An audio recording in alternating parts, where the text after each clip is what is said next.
ఒడిశా తీరంలో పనామా రవాణా నౌక మునిగిపోయింది. తీరానికి 240 నాటికల్ మైళ్ళ దూరంలో ఈ ప్రమాదం జరిగినట్లుగా తెలుస్తోంది. ఈ ప్రమాదంలో ఎంవి ఓషియన్ విన్నర్ అనే నౌక చిక్కుకుంది. నౌకలో 1700 టన్నుల ఐరన్ ఓర్ ఉంది. పారాదీప్ నుంచి సింగపూర్ వెళ్తుండగా ఈ ఘటన జరిగినట్లుగా తెలుస్తోంది. ఆగస్టు 20న పారాదీప్ నుంచి ఈ నౌక బయలుదేరింది. శనివారం ఉదయం నౌక కమ్యూనికేషన్ కనెక్షన్స్ తెగిపోయాయి అంటూ కూడా తెలుస్తోంది. ఈ ప్రమాదంలో ఉన్నాం అంటూ చివరిసారిగా ఒక నౌక సిబ్బంది మేము ప్రమాదంలో ఉన్నాం అంటూ సమాచారం ఇచ్చారు, ఒక అలర్ట్ ఇచ్చారు. ఆ తర్వాత ఒక్కసారిగా సిగ్నల్ లాస్ట్ అయింది. ఇక సర్చ్ చేసుకుంటూ వెళ్తే ఇంత పెద్ద ప్రమాదానికి ఆ షిప్ గురైంది అంటూ తెలిసింది.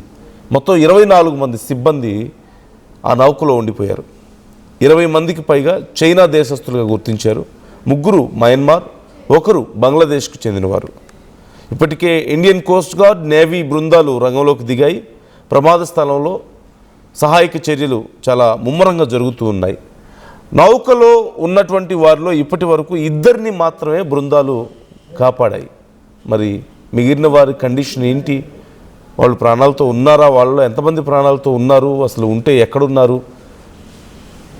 ఒకవేళ ప్రాణాలతో లేకపోతే వాళ్ళ మృతదేహాలను ఎలా వెలికి తీయాలో అర్థం కాని పరిస్థితి.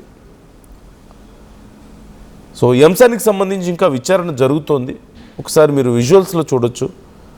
అక్కడ కరెక్ట్గా మీకు ఎగ్జాక్ట్ ప్లేస్ కనిపిస్తోంది. ఎక్కడైతే ఈ ఇన్సిడెంట్ జరిగిందో దానికి సంబంధించి ఎంవి ఓషియన్ విన్నర్ ఒడిశాలో పారాదీప్ పోర్ట్ నుంచి ఆగస్టు 20 రాత్రి సుమారుగా 10 గంటల 42 నిమిషాలకు స్టార్ట్ అయింది. నౌకలో ఒడిశా నుంచి లోడ్ చేసినటువంటి ఇనుప ఖనిజం ఐరన్ ఓర్ ఉంది. ఇది సింగపూర్కు వెళ్లాల్సి ఉంది.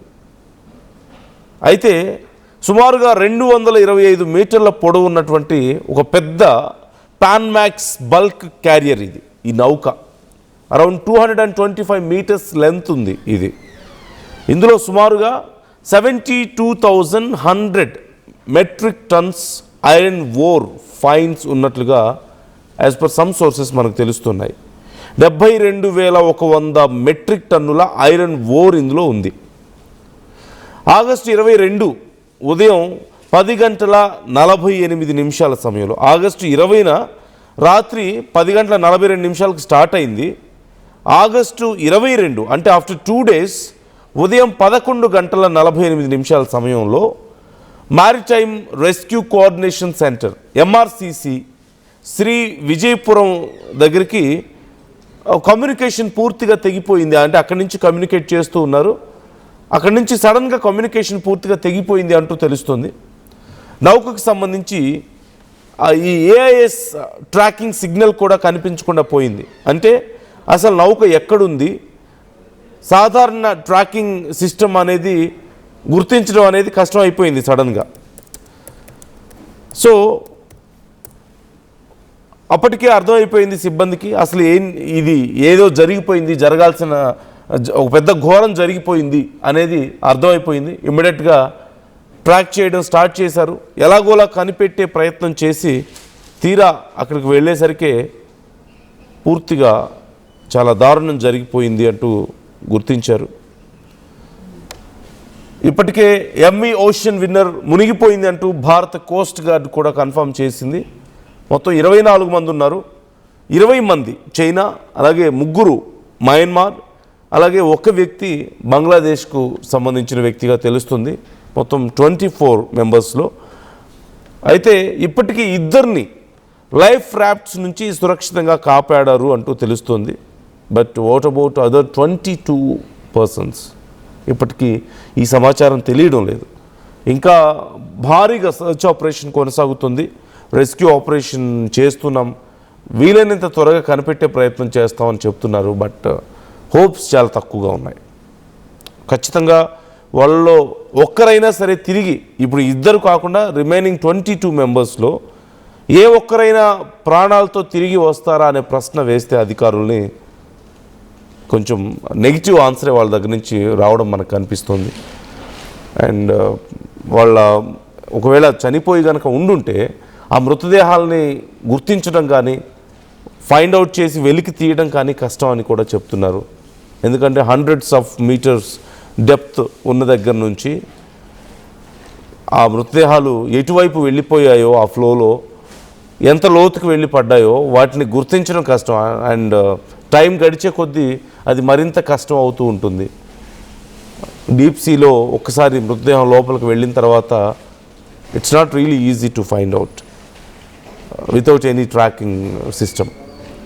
సో మనందరికీ తెలిసిందే సిచ్యువేషన్ ఎలా ఉంటుంది అనేది.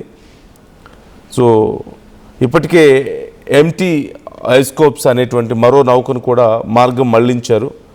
ఓషన్ విన్నర్ కోసం వెతికేలా చేశారు ఆ దగ్గరలో ఉన్నటువంటి వేరే నౌకను కూడా. ఆ నౌక 2 లైఫ్ రాఫ్ట్స్లో ఉన్నటువంటి ఇద్దరిని గుర్తించి రక్షించింది అంటూ నివేదికలు చెప్తున్నాయి. సో మిగతా వాళ్ళ పరిస్థితి ఏంటి అనేదే మనకి తెలియాల్సి ఉంది.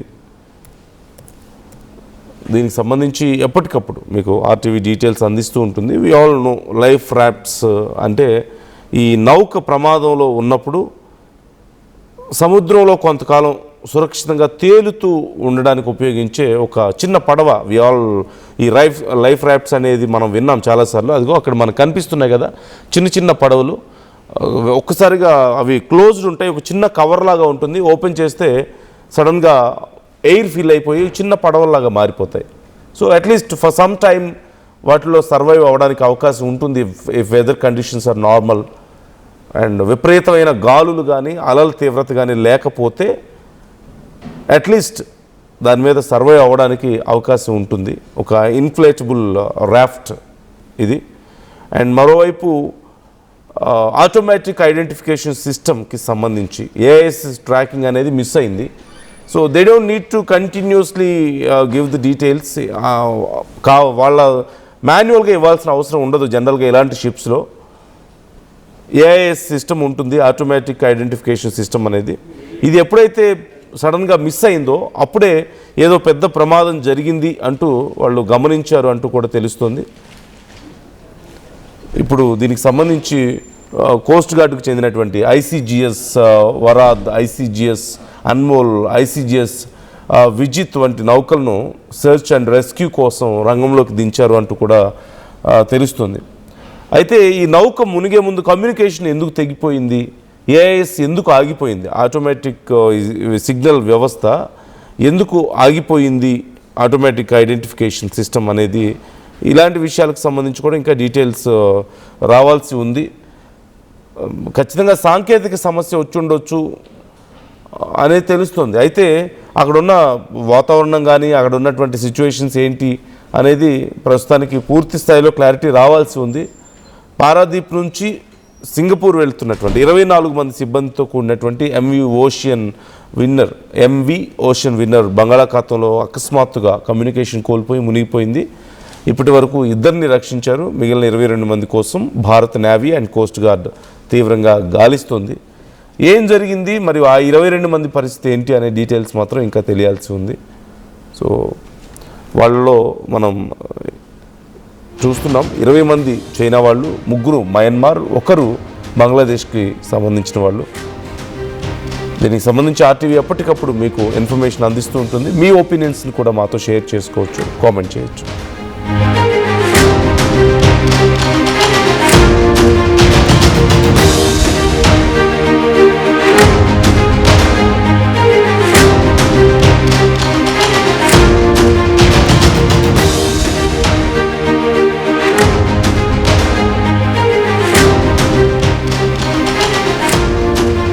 సో అదిగో మీకు కనిపిస్తుంది బంగాళాఖాతంలో విశాఖపట్నానికి కొంచెం దగ్గరగానే కనిపిస్తుంది.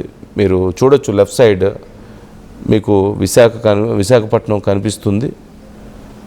అటువైపు ఒడిశా ఈ ప్రాంతాలు కూడా మీకు కనిపిస్తున్నాయి. మ్యాప్లో నేను మీకు మరింత క్లియర్గా చూపించే ప్రయత్నం చేస్తున్నాను. సో అదిగో cargo ship MV ocean winner sinks with 24 crew aboard అంటూ అక్కడ మీకు కనిపిస్తుంది. And prediction line for the notable accidents earthquakes during August 18th to 29th, 2026. So అక్కడ ఆ లైన్ మీకు కనిపిస్తుంది క్లియర్గా. సో అక్కడ చోటు చేసుకుంది ఈ ప్రమాదం అంటూ కూడా అధికారులు ఒక మ్యాప్ని రిలీజ్ చేశారు. And so some notable accidents ఆ ప్రాంతంలో కొంచెం ఫ్రీక్వెంట్గా ఇలాంటి ఘటనలు కూడా జరుగుతున్నాయంటూ గుర్తించినటువంటి పరిస్థితి కనిపిస్తుంది మీకు. సో దీనికి సంబంధించి ఇంకా డీటెయిల్స్ రావాల్సి ఉంది. ఇప్పటికైతే పూర్తి స్థాయిలో అక్కడ సహాయక చర్యల్ని రెస్క్యూ ఆపరేషన్ని కొనసాగిస్తున్నారు. ఐసీజీఎస్ వరాద్, అలాగే ఐసీజీఎస్ అన్మోల్, ఐసీజీఎస్ విజిత్ లాంటి నౌకలు అక్కడ సర్చ్ ఆపరేషన్, రెస్క్యూ ఆపరేషన్ని కొనసాగిస్తున్నాయి. ఇండియన్ కోస్ట్ గార్డ్ షిప్స్ ఇవన్నీ కూడా. సో చాలా ఎఫిషియెంట్గా ఇలాంటి మిషన్స్ని పూర్తి చేయగలిగినటువంటి క్యాపబిలిటీ ఉంది. సో ఎఫిషియెంట్ క్రూ అక్కడ వర్క్ చేస్తుంది. కాకపోతే ఖచ్చితంగా ఈ 22 మందిలో ఎంతమంది ప్రాణాలతో బయటపడతారు అనే ప్రశ్న వస్తే ఇప్పుడున్న పరిస్థితుల్లో కనీసం ఒక్కరైనా ఉంటారా అనేది ప్రశ్న. ఆ రాఫ్ట్స్లో ఒకవేళ ఎవరైనా తప్పించుకొని ఉన్నా ఖచ్చితంగా కొన్ని కిలోమీటర్ల వరకు మాత్రం వెళ్ళుండగలుగుతారు. సో ఆ డీటెయిల్స్ కూడా ఇప్పుడు గ్యాదర్ చేస్తున్నట్లుగా మనకు సమాచారం అందుతుంది. చుట్టుపక్కల నౌకల్ని, అప్పుడు ఆ 2 రోజుల్లో ప్రయాణించినటువంటి నౌకల్ని కూడా ఎంక్వైరీ చేస్తున్నారు. ఎవరైనా వచ్చారా, ఎవరైనా దొరికారా మీకు అనేది ట్రై చేస్తున్నారు. సో యూఎస్ మీ అభిప్రాయాలు ఏంటి అంశానికి సంబంధించి కామెంట్ చేయండి, మాతో షేర్ చేసుకోండి.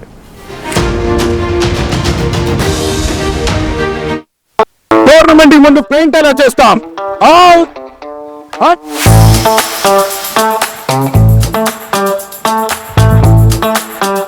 ప్లాన్ అయితే చాలా బాగుంది సార్, స్టేడియం పరిస్థితి చూడండి. టోర్నమెంట్ ముందు పెయింట్ ఎలా చేస్తాం? టెక్నో పెయింట్స్ ఉందిగా. Techno paints, township, dam, stadium లేదా మనీళ్ళు, పెయింట్స్ నుంచి పెయింటింగ్ వరకు పూర్తి సొల్యూషన్ కావాలంటే మేమున్నాం. కానీ సార్, టైంకి పూర్తవుతుందా? రోజుకు 23 లక్షల స్క్వేర్ ఫీట్ పెయింటింగ్ చేయగల సామర్థ్యం, 5,000 మంది స్కిల్డ్ లేబర్ టీమ్ మా వెంట ఉంది. 23 లక్షల? అవును, ప్రపంచ స్థాయి రంగులు, అద్భుతమైన షేడ్స్ తో భారతదేశపు అసలైన పెయింట్ మరియు పెయింటింగ్ శక్తిని మేమే. We are techno paints. Techno paints.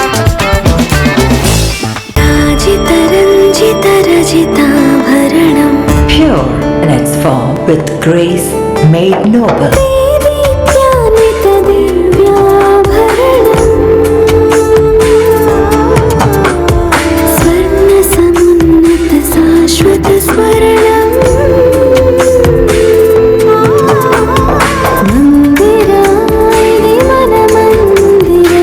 Mandira Premium Silver Jewelry by Manipali.